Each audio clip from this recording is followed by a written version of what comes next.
আসসালামু আলাইকুম। আমন্ত্রণ বাংলা ভিশন সংবাদে। আপনাদের সাথে আছে রওশন কবির। শুরুতেই বিআরবি কেবল সংবাদ শিরোনাম। করোনা ভ্যাকসিনের প্রথম চালান ২৬ জানুয়ারির মধ্যে আসবে। বেসরকারিভাবে কেউ আনলে বেঁধে দেওয়া হবে দাম, জানালেন স্বাস্থ্যমন্ত্রী। ১৮-র নিচে কেউ পাবে না টিকা। সিরাজগঞ্জের বিএনপির কাউন্সিলর তরিকুল হত্যা, একজন গ্রেফতার। লাপাত্তা প্রধান আসামি শাহাদাত। অপরাধীদের রাজনৈতিক পরিচয় ছাড় নয়, বলেছেন কাদের। প্রার্থীদের প্রচারণায় মুখর চট্টগ্রাম সিটি। নির্বাচন ঘনিয়ে আসায় বাড়ছে উত্তাপ। প্রতিদ্বন্দ্বী প্রার্থীদের পরস্পরের বিরুদ্ধে অজস্র অভিযোগ। দেখছিলেন বিআরবি কেবল সংবাদ শিরোনাম, এবার বিস্তারিত। করোনা ভ্যাকসিনের প্রথম চালান ২৫ থেকে ২৬ জানুয়ারির মধ্যে দেশে পৌঁছাবে বলে আবারও নিশ্চিত করেছেন স্বাস্থ্যমন্ত্রী জাহিদ মালিক। জানান, বেসরকারিভাবে কেউ করোনার টিকা আনলে সেটার দামও নির্ধারণ করে দেবে সরকার। ভারত ছাড়া ভ্যাকসিন উৎপাদনকারী অনেকের সাথে যোগাযোগ চলছে বলে জানান তিনি। সেরামের টিকার সবচেয়ে কম দামে পাওয়া গেছে এবং এর কার্যকারিতা ভালো বলে মনে করেন স্বাস্থ্যমন্ত্রী। ঢাকা রিপোর্টার্স ইউনিটিতে মিট দ্য রিপোর্টার্স অনুষ্ঠানে এবারের অতিথি স্বাস্থ্যমন্ত্রী জাহিদ মালিক জবাব দেন করোনার টিকা নিয়ে সাংবাদিকদের বিভিন্ন প্রশ্নের। জানান, $৪ করে কেনা টিকার সাথে $1 বাড়তি রাখা হবে সংরক্ষণ ও সারা দেশে পৌঁছানোর খরচ হিসেবে। আমরা যা আশা করছি যে আগামী ২৫-২৬ তারিখে ফার্স্ট লট অফ ভ্যাকসিন আমরা প্রথম লট আমরা পেয়ে যাব। আমরা ভ্যাকসিন অন্য দেশ যে তৈরি করছে, অর্থাৎ যারা পটেনশিয়াল ভ্যাকসিন ম্যানুফ্যাকচারার, সকলের সাথে আমাদের আলোচনা হয়েছে। ভ্যাকসিন প্রয়োগের সব প্রস্তুতি নেওয়া হয়েছে বলে জানান জাহিদ মালিক। ৪২,০০০ লোক আমরা ট্রেন করছি যারা ভ্যাকসিন দিবে সারা বাংলাদেশে। আমরা স্টোরেজ ফ্যাসিলিটি তৈরি করছি, আমাদের আছে, আমরা সেটাকে বাড়িয়েছি। কোল্ড বক্স আমরা আরও নতুন করে আরও নিয়েছি। যা যা কিছু লাগে সেই কর্মীরা, তাদের জন্য সেই ব্যবস্থা করা হয়েছে। ১৮ বছরের নিচে কাউকে টিকা দেওয়া হবে না। আবারও উল্লেখ করে স্বাস্থ্যমন্ত্রী বলেন, সতর্ক নজর থাকবে পার্শ্ব প্রতিক্রিয়ার দিকে। হাসপাতালে বা ডায়াগনোস সেন্টার, সেখানেই টিকা দেওয়ার ব্যবস্থা এখন ঢাকা শহরে যেগুলো করা হয়েছে ৩০০-রও অধিক। আমরা অন্য দেশের লক্ষ্য করছি কি হচ্ছে, কিছু কিছু পার্শ্ব প্রতিক্রিয়াও দেখা দিয়েছে। তো কাজেই তাকে যদি সেবা দিতে হয় তাহলে হাসপাতালের কাছে হাসপাতালে থাকলে বেটার হবে। যদি কেউ অসুস্থ হয়ে পড়ে তাকে তাৎক্ষণিকভাবে চিকিৎসা আমরা দিতে পারবো। কাজেই সরকার যখন টিকা বিনামূল্যে দিচ্ছে তাহলে তাদের সেবাটাও তো সরকার দিবে। বেসরকারি পর্যায়ে ভ্যাকসিন আনার এবং দেওয়ার অনুমতি দিব, আমরা দামও নির্ধারণ করে দিব। নীতিমালা ফাইনাল করে দিয়ে দেওয়া হবে এবং সেই নীতিমালা অনুযায়ী তাদের প্রাইভেট সেক্টর ভ্যাকসিন দিবে। প্রথম ধাপে ঢাকা এবং সারা দেশে সাংবাদিকরা করোনার টিকা পাবেন বলেও আশ্বাস দেন স্বাস্থ্যমন্ত্রী। দীপন দেওয়ান, বাংলা ভিশন, ঢাকা। সিরাজগঞ্জে বিএনপি সমর্থিত প্রার্থী হিসেবে বিজয়ী কাউন্সিলর তরিকুল ইসলাম খান হত্যা মামলায় একজনকে গ্রেফতার করেছে পুলিশ। রবিবার রাতে আসামি স্বপন ব্যাপারীকে আটক করা হয়। বিষয়টি নিশ্চিত করেছেন সিরাজগঞ্জ সদর থানার ওসি বাহাউদ্দিন ফারুকী। তবে প্রধান আসামি প্রতিদ্বন্দ্বী প্রার্থী ও আওয়ামী লীগ নেতা শাহাদাত হোসেনকে এখনও গ্রেফতার করতে পারেনি পুলিশ। অন্য আসামিদের গ্রেফতারের চেষ্টা চলছে বলে জানিয়েছে পুলিশ। রবিবার রাতে নিহত তরিকুলের ছেলে ইকরামুল হাসান হৃদয় বাদী হয়ে ৬ নম্বর ওয়ার্ড আওয়ামী লীগের সাধারণ সম্পাদক ও কাউন্সিলর প্রার্থী শাহাদাত হোসেন বুদ্দিন, তার ৩ ভাই ২ ছেলে সহ ৩২ জনের নাম উল্লেখ ও অজ্ঞাতনামা ৪০ থেকে ৫০ জনকে আসামি করে মামলা দায়ের করেন। পৌর নির্বাচনকে ঘিরে একজন কাউন্সিলরের মৃত্যুতে দুঃখ প্রকাশ করে আওয়ামী লীগ সাধারণ সম্পাদক ওবায়দুল কাদের বলেছেন, অপরাধীদের রাজনৈতিক পরিচয় থাকলেও ছাড় নয়। তিনি তার সরকারি বাসভবনে নিয়মিত ব্রিফিংয়ে কথা বলেন। বিএনপির কাউন্সিলর নিহতের ঘটনা আমরা মর্মাহত এবং দুঃখ প্রকাশ করছি। নির্বাচনকালে কোথাও নির্বাচনকালীন সহিংসতা, কোনো প্রাণহানি হয়নি, অথচ নির্বাচন ও উত্তর সংঘর্ষে একজন কাউন্সিলর প্রার্থী প্রাণ হারিয়েছেন। সেজন্য আমরা এ ব্যাপারে সংশ্লিষ্ট সবাইকে জানাতে চাই, এই শাস্তিযোগ্য অপরাধ বিচারের আওতায় আনা হবে এবং রাজনৈতিক পরিচয় থাকলেও অপরাধীদের ছাড় দেওয়া হবে না। শরীয়তপুরের ভেদরগঞ্জ পৌরসভা নির্বাচনকে কেন্দ্র করে আওয়ামী লীগ প্রার্থীর বাড়িতে হামলার অভিযোগ উঠেছে, এতে আহত হয়েছেন 10 জন। রবিবার রাতে আওয়ামী লীগের মেয়র প্রার্থী আব্দুল মান্নান হাওলাদারের বাড়িতে হামলা হয়। তিনি অভিযোগ করেন বিদ্রোহী প্রার্থী আবুল বাশার চোকদারের সমর্থকরা এই হামলা চালিয়েছে। অভিযোগ অস্বীকার করেছেন দলের বিদ্রোহী প্রার্থী আবুল বাশার চোকদার। পাল্টা অভিযোগ করে তিনি বলেন মেয়র প্রার্থী তাকে হুমকি ধামকি দিচ্ছে এবং তার বাড়িতে হামলা চালিয়েছে। তবে পুলিশ বলছে কোনো পক্ষ এই ঘটনা এখনো মামলা করেনি। প্রার্থীদের প্রচারণায় মুখর চট্টগ্রাম সিটি কর্পোরেশন এলাকা। নির্বাচন ঘনিয়ে আসার সাথে সাথে বাড়ছে উত্তাপ। হামলা, ধাওয়া, পাল্টা ধাওয়া এবং পরস্পরের বিরুদ্ধে অভিযোগ করছেন প্রতিদ্বন্দ্বী বড় দুই দলের প্রার্থীরা। পোস্টারে ছেয়ে গেছে পুরো শহর। চট্টগ্রাম থেকে নাসির উদ্দিনের রিপোর্ট, ক্যামেরায় ছিলেন আলী আকবর। অভিযোগ পাল্টা অভিযোগে বেশ জমে উঠেছে চট্টগ্রাম সিটি কর্পোরেশন নির্বাচনের প্রচারণা। নির্বাচনী আমেজে সরগরম বন্দর নগরী। সোমবার নগরীর বহদ্দারহাট সহ বেশ কটি এলাকায় গণসংযোগ করেন আওয়ামী লীগের প্রার্থী রেজাউল করিম চৌধুরী। এ সময় তিনি বলেন অভিযোগ করা ছাড়া বিএনপির মূলত এখন কোনো কাজ নেই। নির্বাচিত হলে চট্টগ্রামকে পরিকল্পিত শহর হিসেবে গড়ে তোলার প্রতিশ্রুতি দেন তিনি। প্রতিদিন রাত্রে বসে একটা প্রোগ্রাম সেট করে কালকে কি অভিযোগ দেবে, পরশু কি অভিযোগ দেবে, তারপরের দিন কি অভিযোগ দেবে, এরকম অভিযোগ। কারণ ওরা 12টা বছরেই ওদের একটা অভ্যাসে পরিণত হতে অভিযোগ অভিযোগ অভিযোগ। এদিকে নগরীর পাঁচলাইশ, বহদ্দারহাট ও মুরাদপুর এলাকায় গণসংযোগ করেন বিএনপির প্রার্থী ডাক্তার শাহাদাত হোসেন। এ সময় তিনি অভিযোগ করেন নিশ্চিত পরাজয় জেনে সন্ত্রাসের উপর ভর করেছে প্রতিদ্বন্দ্বী প্রার্থী। অবৈধ অস্ত্র উদ্ধার ও তালিকাভুক্ত সন্ত্রাসীদের গ্রেপ্তারের দাবি জানান তিনি। সন্ত্রাসীদের উপর ভর করে যারা রাজনীতি করে নিশ্চিত পরাজয় মনে করে তারা সন্ত্রাসীদের উপর ভর করে। আমরা জনগণের উপর বিশ্বাসী, চট্টগ্রামবাসীর উপর বিশ্বাসী। চট্টগ্রামবাসীকে সাথে নিয়ে সর্বস্তরের মানুষকে নিয়ে আমরা ইনশাল্লাহ এগিয়ে যেতে চাই। একটি সুন্দর চট্টগ্রাম আমরা উপহার দিতে চাই। প্রার্থীদের সাথে প্রচারণায় যোগ দেন দলের কেন্দ্রীয় ও স্থানীয় নেতারাও। পর্যায়ক্রমে দিনে দিনে যত নির্বাচনের দিন ঘনিয়ে আসছেন তত প্রচারণা বাড়ছে এবং প্রচারণার সাথে সংঘর্ষের অবস্থানও সৃষ্টি হচ্ছে। এই মুহূর্তে থেকে নির্বাচন কমিশনের কাছে আমাদের আহ্বান থাকবে যে সমস্ত সন্ত্রাসীরা সন্ত্রাস করছে তাদেরকে অতি শীঘ্র গ্রেপ্তার করা হোক। 27 জানুয়ারি ইভিএমের মাধ্যমে নেওয়া হবে চট্টগ্রাম সিটি কর্পোরেশন নির্বাচনের ভোট। Banglavision news desk. মৃদু শৈত্যপ্রবাহ চলছে উত্তরবঙ্গ সহ দেশের বিভিন্ন অঞ্চলে। কুয়াশার দাপটে কোথাও কোথাও সূর্যের দেখাও মিলছে না। হাড় কাঁপানো শীতে নাকাল ছিন্নমূল খেটে খাওয়া মানুষ।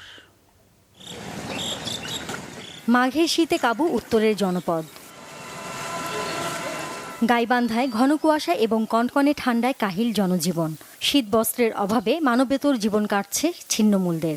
ঘন কুয়াশায় দিনের বেলায়ও গাড়ি চলছে হেডলাইট জ্বালিয়ে। দিনের চালে মনে হয় যে বৃষ্টি আসি গেছে, এইরকম কুয়াশার ভাব।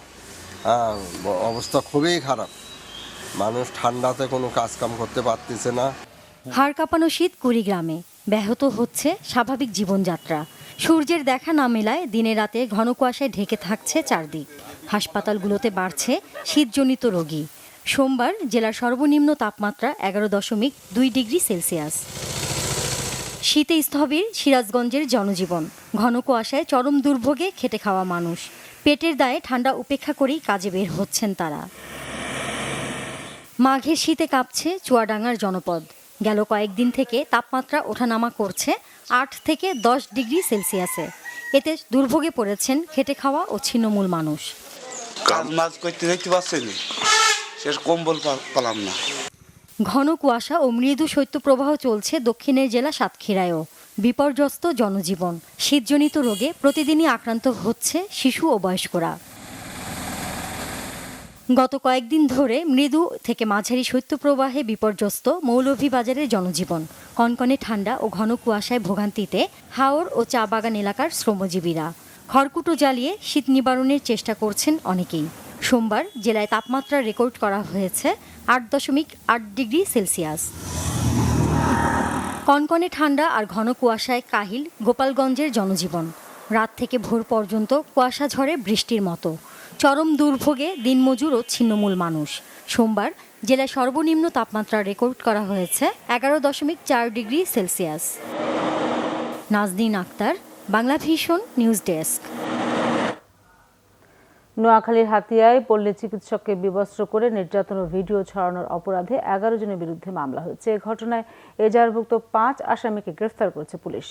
সোমবার দুপুরে আয়োজিত এক প্রেস ব্রিফিংয়ে এ তথ্য নিশ্চিত করেছেন জেলা পুলিশ সুপার আলমগীর হোসেন। এ সময় তিনি জানান, 1 জানুয়ারি হাতিয়া এলাকার কয়েকজন বখাটে স্থানীয় পল্লী চিকিৎসক মহিউদ্দিন ও এক গৃহবধূকে গাছে বেঁধে নির্যাতন করে।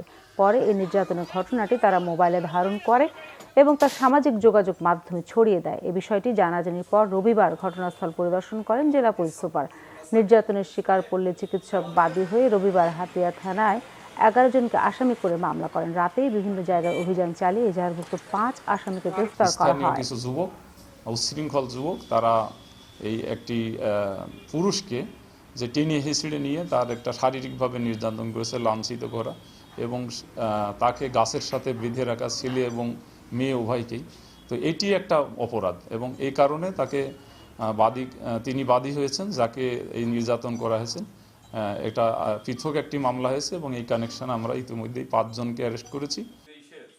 বুড়িগঙ্গা নদীর পাড়ে রাজধানী কামরাঙ্গীর চরে বেড়িবাঁধ এলাকায় বিআইডব্লিউটি এর উদ্যোগে অবৈধ স্থাপনা উচ্ছেদ অভিযান চালানো হয়েছে। 4 দিন ব্যাপী উচ্ছেদ অভিযানের প্রথম দিনে পাকা, আধা পাকা ও টিন শেড সহ 50টি অবৈধ স্থাপনা উচ্ছেদ করা হয়। দুপুরে কামরাঙ্গীর চরের বেড়িবাঁধ এলাকার হাসলাই মুসলিমবাগ এলাকা থেকে উচ্ছেদ অভিযান শুরু হয়। বিআইডব্লিউটি এর নির্বাহী ম্যাজিস্ট্রেট মাহবুব জামিলের নেতৃত্বে এই সময় উপস্থিত ছিলেন ঢাকা নদী বন্দরের যুগ্ম পরিচালক গুলজার আলী সহ অনেকে। গুলজার আলী জানান, বাংলাদেশ নদী কমিশন ও ঢাকা জেলা প্রশাসনের যৌথ জরিপে ও হাইকোর্টের নির্দেশ অনুযায়ী উচ্ছেদ অভিযান পরিচালনা করা হচ্ছে। 4 দিন আগে থেকেই এলাকায় মাইকিং করে অবৈধ স্থাপনা মালিকদের অন্যত্র সরিয়ে নেওয়ার সময় দেওয়া হয়েছিল। সিলেটে ওসমানী বিমানবন্দরে 99 জন যাত্রী নিয়ে অবতরণ করেছে লন্ডন থেকে আসা বাংলাদেশ বিমানের একটি ফ্লাইট। সোমবার দুপুরে 12:30টায় বাংলাদেশ বিমান বিজি 202 ফ্লাইটটি সিলেটে পৌঁছায়। তাদের প্রত্যেকেই সরকার নির্ধারিত 4 দিনের হোটেল কোয়ারেন্টাইনে পাঠানো হয়েছে। যদিও তাদের প্রত্যেকের সাথে করোনা নেগেটিভ সনদ রয়েছে। এর আগে করোনার দ্বিতীয় ঢেউ মোকাবেলায় যুক্তরাজ্য ফেরত প্রবাসীদের 14 দিনের হোটেল কোয়ারেন্টাইনে থাকা বাধ্যতামূলক ছিল। সরকারি এক নির্দেশে 15 জানুয়ারির পর থেকে কোয়ারেন্টাইন 4 দিনে করা হয়। পলো বা উৎসব হয়ে গেল সিলেটের বিশ্বনাথ ইউনিয়নের গোয়াহারি বিলে। পৌষ সংক্রান্তির পরপরই প্রায় 200 বছর ধরে চলা এই উৎসবে যোগ দেন 14-15টি গ্রামের শত শত মানুষ। গ্রামীণ সংস্কৃতি ও ঐতিহ্য কিছুটা হলেও ধরে রাখার চেষ্টা আয়োজকদের। সিলেট থেকে দীপু সিদ্দিকের রিপোর্ট। মাছ ধরার প্রতিযোগিতায় ছোট বড় সবাই। শুকনো মৌসুমে শুকিয়ে পড়ে হাওর ও বিলের পানি, তখন দল বেঁধে পোলো দিয়ে মাছ শিকারে নামে গ্রামের মানুষ। মাঘ মাস জুড়ে সিলেটের বিশ্বনাথের বিভিন্ন বিলে ঘটা করে পালন করা হয় পোলো বাওয়া উৎসব। যেরকম মাছ পাইতাম এরকম মাছ নাই, মাছের সংখ্যা অনেকটা কমে গেছে। আমি আমার জীবনকে ফার্স্ট পোলো বাওয়াত নামছি, এমনকি আজকে আমি খুব আনন্দিত হয়েছি, এমনকি মাছও 2টা পাইছি। আমি 4 বছর ধরে মারা সুন্দর লাগে, গাছ কাপড় মারছি, চৌপুটি মারছি। পানি বেশি, তারপরেও আশানুরূপ মাছ এখানে পাওয়া যায় এবং বিশেষ করে দেশীয় প্রজাতির মাছ এখানে তারা সংরক্ষণ করে থাকেন। বাল মিলে, বাউস মিলে, কাশকাপ মিলে, পোল মিলে, বাজার মিলে, গুজা মাছ মিলে। সিলেটের বিশ্বনাথ উপজেলার দৌলতপুর ইউনিয়নের গোয়াহারি গ্রামের দক্ষিণের বড়বিলের এই উৎসবে মাতেন নারী, পুরুষ, ছেলে, বুড়ো সবাই। দূর দূরান্ত থেকে তা দেখতে আসেন অনেকে। গ্রামের সবাই মিলে যখন এই উৎসবটা পালন করে আমার খুব ভালো লাগে। গ্রামের সবাই খুব মজা করে মাছ ধরে, ভালো লাগে। আর ঐতিহ্যবাহী হিসাবে আর কি সারা জীবন একটা আমরা থাকুন, আমরা ওটা প্রত্যাশা করি। প্রায় 200 বছর ধরে এই সংস্কৃতি ধরে রেখেছেন স্থানীয়রা। এই বিলের আমরা ঐতিহ্য হইল আমরা এটা অক্ষরি রাখি প্রতি বছর পয়লা মাঘ বা দোসরা মাঘ, পয়লা মাঘ যদি শুক্রবার, দোসরা ভাদরের দিন আমরা ফলবা উৎসব করি। এটা আমরা একটা ঐতিহ্য, আমরা গ্রামের ছোট বড় সব মিলিয়া একদিনে আমরা এই উৎসব পালন করি। প্রতি বছর মাঘ মাসের প্রথম দিন কিংবা দ্বিতীয় দিন পোলো বাওয়া উৎসব পালন করেন গোয়াহারি গ্রামবাসী। Bangla vision news desk. এবার দেশের বিভিন্ন জায়গার আরো কিছু খবর নিয়ে রয়েছে একটি ডেস্ক রিপোর্ট। পঞ্চগড়ের বাংলাবান্ধার 18 বিজিবির উদ্যোগে সীমান্তের অসহায় ও দুস্থদের মাঝে কম্বল বিতরণ করা হয়েছে। 18 বিজিবি ব্যাটালিয়নের অধিনায়ক লেফটেন্যান্ট কর্নেল খন্দকার আনিসুর রহমান সহস্রাধিক নারী পুরুষের হাতে এ সামগ্রী তুলে দেন। লালমনিরহাটে বিদেশি তামাক কোম্পানি দৌরাত্মের বিরুদ্ধে মানববন্ধন ও বিক্ষোভ করেছেন চাষিরা। শহরের মিশন মোড়ে এ কর্মসূচিতে চাষিরা সরকার ঘোষিত ব্যবসায়ী নীতিমালা বাস্তবায়নের দাবি জানান। রাঙামাটিতে সপ্তাহব্যাপী 44তম জাতীয় বিজ্ঞান ও প্রযুক্তি সপ্তাহের আয়োজন করা হয়েছে। জেলা প্রশাসন কার্যালয় চত্বরে প্রশাসক AKM মমিনুর রশিদের উদ্যোগে আয়োজিত এ মেলায় 21টি স্টল রয়েছে। বগুড়ার শিক্ষা অনুরাগী মুক্তিযোদ্ধাদের সংবাদ সম্মেলন হয়েছে। প্রেস ক্লাবে আয়োজিত সংবাদ সম্মেলনে জেলার বিভিন্ন ইউনিটের মুক্তিযোদ্ধারা এতে অংশ নেন। সাতক্ষীরায় আধানিবিড় চিংড়ি ফার্মের সমস্যা সমাধান করতে কর্মশালা হয়েছে। শহরের অদূরে এল্লারচর মৎস্য প্রশিক্ষণ কেন্দ্রে আয়োজিত সভায় প্রধান অতিথি ছিলেন জেলা মৎস্য কর্মকর্তা মশিউর রহমান। অতিরিক্ত ফি প্রত্যাহার সহ 4 দফা দাবিতে লক্ষ্মীপুরে মানববন্ধন করেছেন সরকারি ও বেসরকারি পলিটেকনিক ইনস্টিটিউটের শিক্ষার্থীরা। জেলা প্রেস ক্লাবের সামনে ঘণ্টাব্যাপী এ কর্মসূচি হয়। বঙ্গবন্ধু শেখ মুজিবুর রহমানের জন্মশতবার্ষিকী উপলক্ষে কিশোরগঞ্জে বঙ্গবন্ধু শেখ মুজিবুর রহমান ডিজিটাল ম্যারাথন অনুষ্ঠিত হয়েছে। সকালে জেলা শহরের শহীদ সৈয়দ নজরুল ইসলাম অডিটোরিয়ামে এর উদ্বোধন করেন লেফটেন্যান্ট কর্নেল মিজানুর রহমান মিজান।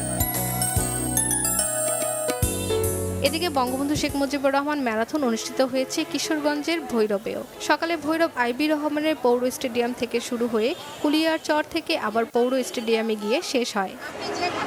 শর্মিলা কেয়া, বাংলা ভিশন নিউজ ডেস্ক। সংবাদ শেষ করব। বিআরবি কেবল শিরোনামগুলো আরেকবার জানি। করোনা ভ্যাকসিনের প্রথম চালান 26 জানুয়ারির মধ্যে আসবে। বেসরকারিভাবে কেউ আনলে বেঁধে দেওয়া হবে দাম, জানালেন স্বাস্থ্যমন্ত্রী। 18-র নিচে কেউ পাবে না টিকা। সিরাজগঞ্জে বিএনপির কাউন্সিলর তরিকুল হত্যা, একজন গ্রেফতার। লাপাত্তা প্রধান আসামি শাহাদাত। অপরাধীদের রাজনৈতিক পরিচয় ছাড় নয় বলেছেন কাদের। প্রার্থীদের প্রচারণায় মুখর চট্টগ্রাম সিটি। নির্বাচন ঘনিয়ে আসায় বাড়ছে উত্তাপ। প্রতিদ্বন্দ্বী প্রার্থীদের পরস্পরের বিরুদ্ধে অজস্র অভিযোগ। এই ছিল এখনকার মতো। পরের সংবাদ সন্ধ্যা 7:30টায় দেখার আমন্ত্রণ রইল। এছাড়া বাংলাভিশন সংবাদের সংবাদ সংশ্লিষ্ট অনুষ্ঠান দেখতে লগ ইন করুন facebook.com/বাংলাভিশন এবং সাবস্ক্রাইব করুন youtube.com/বাংলাভিশন। ধন্যবাদ সবাইকে এতক্ষণ সাথে থাকার জন্য।